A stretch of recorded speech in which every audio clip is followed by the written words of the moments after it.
नमस्कार, सी न्यूज़ भारत पर मैं अखिलेश पांडे आप सभी का स्वागत करता हूं। वक्त हो चुका है न्यूज़ बुलेटिन का।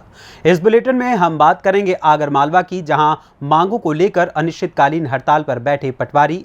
आगे चर्चा करेंगे दुमका की, जहां वाहिनी सशस्त्र सीमा बल द्वारा आयोजित नागरिक कल्याण कार्यक्रम का हुआ समापन। वहीं हरदोई के बेनीगंज में 4 दिन से मुकदमा दर्ज कराने के लिए भटक रहा पीड़ित। और भी तमाम खबरों पर आइए विस्तार से करते हैं चर्चा।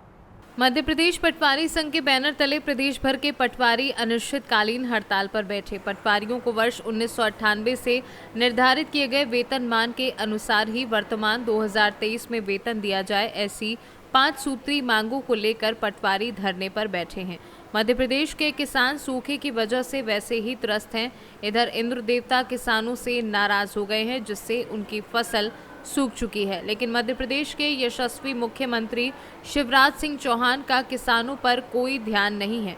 जो फसल सूख गई है उसका मुआवजा दिया जाए। सबसे पहली बात तो यह है कि मुआवजे का आकलन करने वाली ही पटवारी हड़ताल पर हैं तो फसल का सर्वे करते हैं। शासन को किसानों की ओर देखते हुए पटवारी की मांगों को यथाशीघ्र मान लेना चाहिए।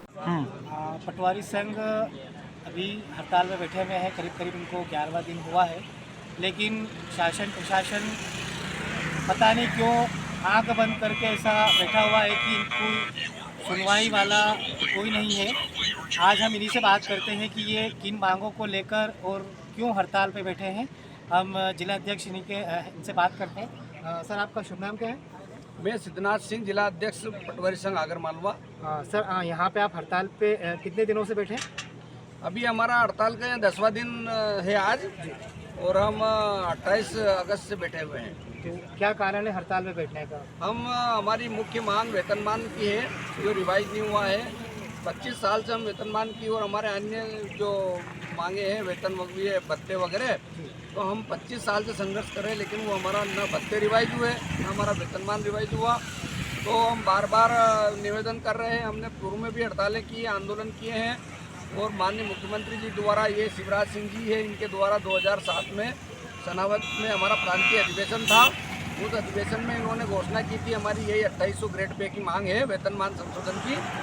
तो इन्होंने उस समय घोषणा की थी कि ये मैं तत्काल करवा दूँ, न्यायोचित मांगे हैं आपकी। लेकिन उसके बाद आज 16 साल बीत गए। मुख्यमंत्री जी द्वारा हम बार बार ज्ञापन दे रहे हैं, हजारों की संख्या में हमारे ज्ञापन वहाँ पहुँच गए हैं, और उनसे मिले भी सही। अभी मई में उन्होंने 26 मई को मुख्यमंत्री जी ने बुलाया था हमारे प्रतिनिधिमंडल को हमारे ज्ञापनों के बाद में। तो उन्होंने कहा था कि मैं आपकी 3-4 दिन में कर दूँगा, मैं अभी दिल्ली जा रहा हूँ और वापस आता हूँ और आपके हल करता हूँ समस्या। पूरी मई बीत गया, जून बीत गया, जुलाई बीत गई, और हमने 18 अगस्त को फिर हमने ज्ञापन दिए, और फिर माननीय मुख्यमंत्री जी को सूचित किया कि अगर अब नहीं होती है तो हम 3 दिन के अवकाश पर जाएंगे। तो हम 23 से 25 अगस्त तक अवकाश पर गए, और 26-27 शासकीय अवकाश थे। 28 तारीख को हमने उसी ज्ञापन में जो 18 तारीख को दिया था कि अगर ये हल नहीं हुई हमारे अवकाश के दिनों में, तो हम 28 अगस्त से अनिश्चितकालीन हड़ताल पर चले जाएंगे।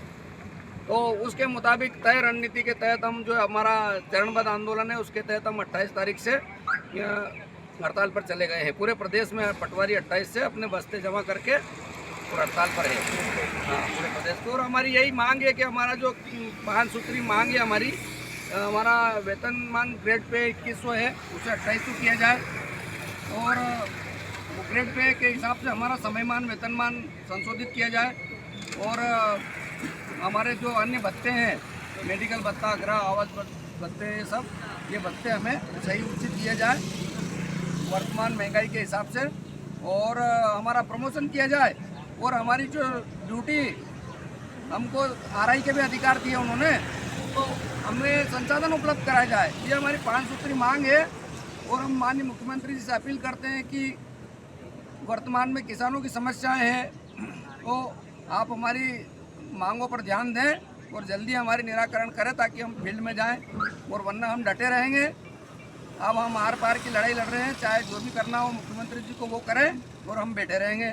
हम गांधीवादी तरीके से, न्यायिक तरीके से हम न्यायोचित मांगों के लिए संघर्ष कर रहे हैं, और उनसे अपील करते हैं कि हमारी मांगों का निराकरण करें।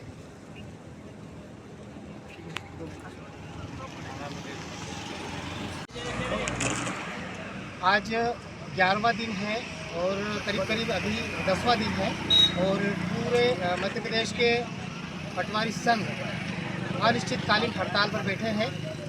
16 साल पूर्व भी इन्होंने सोई हुई सरकार को जगाने की कोशिश की थी कि आज ये लोग हल्के में जाते हैं, घूमते फिरते हैं, सारी चीज़ें हैं। उसके बावजूद भी इन लोगों ने सरकार को जगाने की कोशिश की कि हमारी मांगों को पूर्ण किया जाए। पिछले समय में भी शिवराज सिंह जी ने इनके प्रतिनिधित्व मंडल को बुलाकर आश्वासन दिया था, लेकिन वो आश्वासन सिर्फ आश्वासन ही तक ही लिमिट में रहा, उसके आगे अभी तक कोई कार्रवाई नहीं हुई है। शासन को पूर्ण तरह जगाने के बाद भी इनकी मांगों को अभी तक पूर्ण नहीं किया गया। इसी को लेकर पटवारी संघ, पूरे मध्य प्रदेश के पटवारी संघ हड़ताल पे बैठे हुए हैं। शासन को सोचना चाहिए, अगर पटवारी लोग हड़ताल पे चले जाएंगे तो किसानों की समस्या को सुनेगा कौन। आज किसान दर परेशान हो रहा है, सिर्फ किस लिए? शासन की बदौलत। अगर शासन इन लोगों की मांग को मान लेता, पूर्व में मान लेता, तो इन लोगों को आज हड़ताल पर बैठने की नौबत नहीं आती।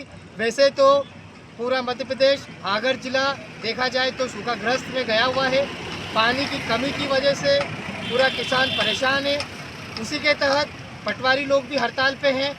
अगर यही रवैया रहा तो किसानों का सुनने वाला कौन है? क्योंकि ये लोग भी हड़ताल पे बैठे हैं। शासन जो है आंख बंद करके अपने चुनाव में लग गया है, इनके और किसी का कोई ध्यान नहीं है। अब देखना ये है इन लोगों की हड़ताल कब तक चलती है, अन्नदाता कब तक परेशान होता है। आगर मालवा से सी न्यूज़ संवाददाता लाड़ सिंह चौहान की रिपोर्ट। पटवारी संघ जिंदाबाद जिंदाबाद, पटवारी संघ जिंदाबाद जिंदाबाद, पटवारी संघ जिंदाबाद जिंदाबाद। आगर मालवा से सी न्यूज़ संवाददाता लाड़ सिंह चौहान की रिपोर्ट।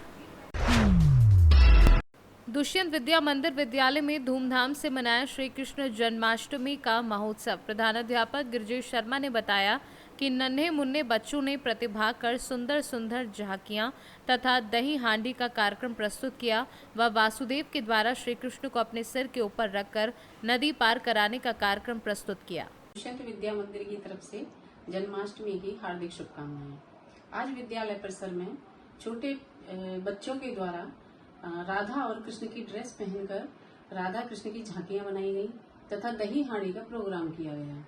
वासुदेव द्वारा श्री कृष्ण को अपने सर के ऊपर उठाकर नदी पार कराई गई, जिसमें ये झांकी बहुत ही सुंदर और सभी अभिभावकों ने इस झांकी को सराहा। धन्यवाद। बयाना से सी न्यूज़ संवाददाता लोकेंद्र शर्मा की रिपोर्ट। कृष्ण जन्माष्टमी के अवसर पर सैफई विकासखंड के वेदपुरा गांव में स्थित गौशाला में चितौनी गांव के युवाओं और छोटे छोटे बच्चों ने गौशाला पहुंचकर गौ सेवा की। गायों के लिए हरा चारा, भूसा, चोकर, दाने की व्यवस्था की गई। इन गौ सेवकों में पवन, गुड्डू, अमन, गोलू ने बढ़ चढ़कर हिस्सा लिया। गौ सेवकों के सेवा भाव को देखकर आसपास के लोग भी उनके सहयोग के लिए आ गए और गौ सेवकों का उत्साह और सेवा भाव देखते ही बन रहा था। कर्मयोगी भगवान कृष्ण के जन्मोत्सव पर इससे बेहतर क्या कर्म हो सकता था। इटावा से सी न्यूज़ संवाददाता देवेंद्र सिंह की रिपोर्ट। बेरीगंज कोतवाली क्षेत्र के अटैया मजिगवा निवासी करने ने मुख्यमंत्री को भेजे गए शिकायती पत्र में अपनी पूरी व्यथा बताई है। वृद्ध का कहना है कि मारपीट कर लहूलुहान करने वाले लोगों पर पुलिस ने रिपोर्ट दर्ज नहीं की है। वहीं पीड़ित पुत्र ने मुख्यमंत्री को पत्र लिखकर कार्यवाही की मांग की है। आपको बता दें कि 4 दिन से मुकदमा लिखाने को पीड़ित भटक रहा है। इस संबंध में कोतवाली प्रभारी देवराज मिश्रा ने बताया कि फरियादी की शिकायत जांच कर न्याय उचित कार्यवाही की जाएगी। करण हमारा नाम है और पिता का नाम धुनई और थाना बेनीगंज और ज़िला हरदोई। और यहाँ हम विवाद हुआ था कॉलोनी के पीछे, हमारे पिता के नाम कॉलोनी आई थी, हम छोटे भाई बोल रहे हैं। और वहाँ पर हम गए तो कहने लगे हमको कॉलोनी चाहिए। तो कॉलोनी के पीछे के हम कहने लगे अभी नहीं, तो इनके इस बार मरने के बाद आपकी आधी आधी हो जाएगी। उसके बाद हमने ये कहा तो हमको लाठी डंडे से चार्ज किया उसने। किसने मारा पीटा? ननक्की और शेरू ने। ये शेरू कौन है? भाई हमारा बड़ा। अच्छा, तो घर पे ये कॉलोनी को लेके विवाद हो रहा था? हाँ, घर पे, जमीन घर के। फिर उसके बाद वहाँ पर से जब हटे तो यहाँ पर हम बेनीगंज थाने अपना वो पहले पहुँच गए। उसके बाद आधा घंटे बाद हमने पहुँचे वहाँ पर। उनकी कार्रवाई दर्ज कर ली और उसके बाद एप्लीकेशन हमने लिखवाई तो कहने लगे दरोगा ने कहा कि आप वहाँ जाइए एप्लीकेशन लिखवा के लाइए, तुम्हारे दर्ज करेंगे। उसकी पहले दर्ज करके मुकदमा बना दिया और उसके बाद हमने गए कि तो कहने लगा तुम्हारी मुकदमा हम नहीं बनाएंगे। तो हमने पूछा कि सर क्यों नहीं बनाओगे आपने, तो कहने लगे कि तुम्हारी नहीं बनाएंगे हैं। तो हम कहे नहीं बनाओगे तो हम वहाँ से अपना निकल आए, वहाँ से निकल आए। उसके बाद हमने 3 तारीख को हरदोई अपना गए यहाँ हरदोई, फिर CO साहब पास से हमने तहरीक बेनीगंज थाने में दी कि आप सर हमको इंसाफ दिलाइए। वहाँ पर हमने बेनीगंज थाने में कि एप्लीकेशन हमारी लिखी नहीं गई, तो उसने हमने दिया और एक एप्लीकेशन मुख्यमंत्री को हमने दिया कि हमको इंसाफ मिलना चाहिए सर। तो जो ऑनलाइन शिकायत भी की है आपने जनसुनवाई के माध्यम से, हाँ। तो क्या आप चाहते हैं, क्या मांग चाहते हमको ये चाहते हैं सर कि हमको इंसाफ मिले खाली, बस हमको कोई चीज़ नहीं। आपने दर्ज एक पार्टी की दर्ज करा दिया, हमारे क्यों नहीं दर्ज करा रहे हैं आप? क्या नाम है बाबा? धुनाई। कौन सा गांव है? अमनगवा, थाना बेनीगंज। क्या है पूरा मामला? अब मामला है साहब, कॉलोनी बनी है और वह विवाद में है ये हिस्सा नहीं देते तो मारब शुरू कर दी। कॉलोनी बनी है 7 साल पहले। किसने मारना शुरू कर दिया? हाँ, अब कहला कि हम हिस्सा देबा और तो हम कहा जो ना करो, झगड़ा ना करो। तो झगड़ा में यहाँ हम कहे मारब शुरू कर दी। कौन किसने मारा आपको? मारी ननकी और ये कौन है? पतवा और बड़े वाले शेरू। ये कौन है? ये लड़का है आपका? हाँ। इसने आपको मारा पीटा? हाँ। फिर क्या हुआ? फिर उसके बाद में यहाँ करण आते तो ये जानो झगड़े में दे इनका हम दिन भगा, इनका तुम भैया भाग जाओ न, ये कोई मौजूद जाई तो इनका दिन भगाए तो थोड़ी चौट इनके लागे। ये कल का मामला है? हाँ। फिर इसकी शिकायत की है आपने? हाँ। कहाँ की है? शिकायत जब हुआ 3 रह जाए थाने में। हाँ। फिर पुलिस ने क्या बताया? और यहाँ कुछ नहीं बताई, यहाँ कहा लगा है देखो तुम्हारी इंतजाम हो जाई। वो कहा 10,000 रुपया लाओ, तो कहाँ दी साहब 10,000? खा की तो मुश्किल है, गरीब आदमी ना खेत मेरे पास। यहाँ 60 साल मिल जाता है, कॉलोनी नहीं रहे अब 60 सालों का दिखवा। क्या मांग है आपकी? क्या चाहते हैं? हाँ? क्या चाहते हैं? हम चाहिए सरकार कि मतलब कुछ हमार सुन ली। हरदोई से सीनू संवाददाता शिवांशु सिंह की रिपोर्ट। खबर दुमका से है, जहां मनोरंजन कुमार पांडे कमांडेंट 35वीं वाहिनी सशस्त्र सीमा बल दुमका के अगुवाई में वाहिनी द्वारा आयोजित नागरिक कल्याण कार्यक्रम के तहत सिलाई प्रशिक्षण का समापन समारोह रमेश कुमार द्वितीय कमान अधिकारी 35वीं वाहिनी एवं परमेश्वर मुर्मू मुखिया बंकी जोर के द्वारा किया गया। ये प्रशिक्षण 24 अगस्त से चलकर 6 सितंबर तक चला, जिसमें सरसाजोड़ गांव के 26 महिलाओं के लिए 12 दिवसीय निःशुल्क सिलाई प्रशिक्षण दिया गया, जिसमें ब्लाउज, कुर्ती, बच्चों की ड्रेस, पेटीकोट, सलवार आदि की कटाई व सिलाई का प्रशिक्षण दिया गया।